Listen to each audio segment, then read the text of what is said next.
اچھا جی، اگلا سوال ہے جی، بچہ مسلسل بیمار رہتا ہے، کوئی علاج بتا دیں۔ یہ سوال میں سمجھتا ہوں کہ مکمل نہیں ہے۔ مسلسل بیمار رہنا میرے تجربات کے اندر جو چیز ہے وہ یہ ہے کہ اکثر جو بچہ بیمار رہتا ہے اور آپ اس کو اکثر عاملین کے پاس بھی لے کے جا چکے ہیں، معالجین کے پاس بھی لے کے جا چکے ہیں، ڈاکٹروں سے بھی آپ نے چیک اپ وغیرہ کروا لیا ہے، لیکن بچے کا مسئلہ حل نہیں ہوتا۔ اور اگر آپ جن عاملین کے پاس جاتے ہیں دم وغیرہ کروانے کے لیے، وہ کبھی کہتے ہیں کہ بچے کے اوپر کبھی کچھ ہے کبھی کچھ ہے۔ حقیقت کے اندر میں نے جو اس طرح کے پیشنٹ دیکھے ہیں ان کے اندر میرے سامنے یہ مسئلہ آیا ہے کہ اس بچے کے والدین میں سے کوئی بیمار ہوتا ہے، اس کی والدہ یا اس کا والد۔ جب ہم اس کے والدین کو چیک کرتے ہیں، جب پتہ چلتا ہے کہ اصل مسئلہ بچے کا نہیں ہے، اصل مسئلہ ان دونوں میں سے کسی ایک کا ہے، جب ان کا علاج ہوتا ہے تو بچہ اپنے آپ ٹھیک ہو جاتا ہے۔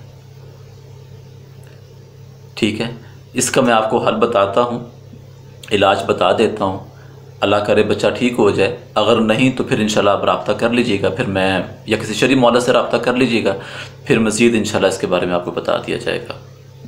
اس کا حل یہ ہے کہ والدین میں سے کوئی بھی جب وہ نہائے تو وہ کوشش کرے کسی ٹب کے اندر اپنے جسم کا جو پانی ہے نا وہ جمع کر لے، پھر اس پانی سے اس بچے کو نہلایا جائے۔ پھر دوسرے نمبر کے اوپر یہ ہے کہ اپنا وضو والا پانی اس بچے کے جسم پر بہایا جائے، اور سورہ فاتحہ، آیت الکرسی اور فلق ناس، ان چاروں صورتوں کو صبح و شام 7 یا 11 مرتبہ پڑھ کے بچے کو دم کیا جائے۔ یہ 1 سے 2 ہفتے لگاتار عمل کر لیں، ٹھیک ہے، انشاءاللہ اللہ کے رحمت سے بچہ آپ کا ٹھیک ہو جائے گا۔ اگلا سوال ہے جی، خواب کو زائل کرنے کا طریقہ بتا دیں، زائل کا مطلب بھی بتا دیں۔ یہ سوال بہت زیادہ آتا ہے، میسیج بھی بہت زیادہ آتے ہیں کہ جی خواب کو کس طریقے سے زائل کریں۔ زائل کا مطلب ہوتا ہے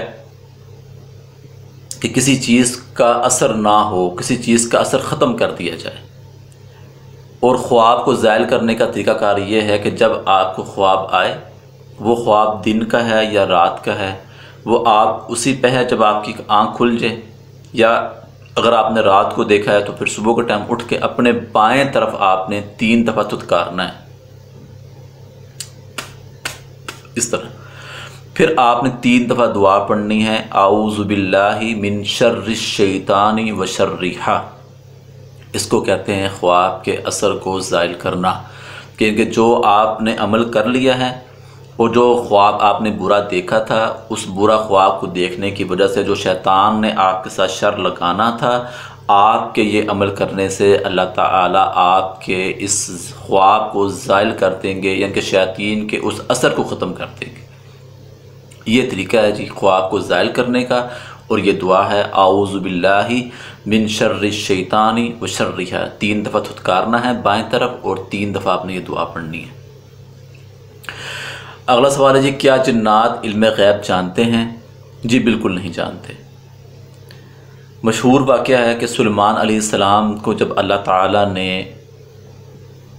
موت دی تو اس وقت آپ کیا کر رہے تھے؟ جنات سے کام کروا رہے تھے، اور ایک لاٹھی کے سہارے آپ کھڑے تھے۔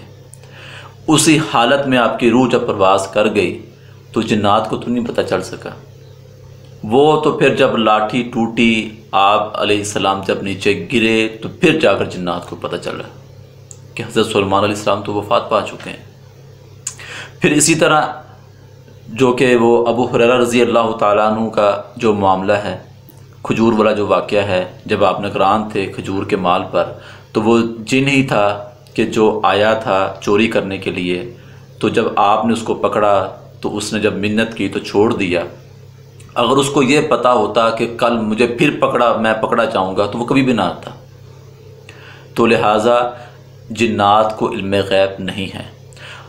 ہاں یہ ہوتا ہے، اصل میں سوال کا مقصد یہ ہے کہ اکثر جب بندہ معالجین کے پاس جاتا ہے تو وہ جب اس کے پاس جاتے ہیں تو پھر وہ ساری ہسٹری ہماری بیان کر دیتے ہیں کہ جی آپ کا یہ نام ہے، آپ فلاں جگہ سے آئے ہیں، فلاں جگہ پر آپ کی رہائش ہے، آپ نے یہ کھایا ہے، آپ کے ساتھ یہ معاملات ہیں، گھر میں آپ کے یہ ہے، یہ چیزیں بتاتے ہیں۔ پھر وہ بتاتے ہیں کہ جی ہمارے ساتھ جنات ہیں، تو پھر وہ ہمیں بتا دیتے ہیں۔ اب یہاں پر لوگ سمجھتے ہیں کہ پتہ نہیں جنات کو غیب کا علم ہوتا ہے کہ وہ یہ بابا جی کو، پیر صاحب کو بتاتے ہیں، تو آگے پیر صاحب ہمیں بتا رہے ہیں۔ یہ سب فراڈ کرتے ہیں، جھوٹ بولتے ہیں، دھوکہ دیتے ہیں۔ رسول اللہ صلی اللہ علیہ وسلم کا فرمان ہے کہ جنات آسمان سے خبر کو چوری کرتے ہیں، پھر اس میں سے 100 جھوٹ ملا کر پھر اپنے جو ہے نا وہ آگے جو ان کے جو پیر فقیر ہوتے ہیں ان کو پھر جا کر بتاتے ہیں۔ تو یہ جادوگر قسم کے لوگ ہوتے ہیں، ان سے بھی بچیں۔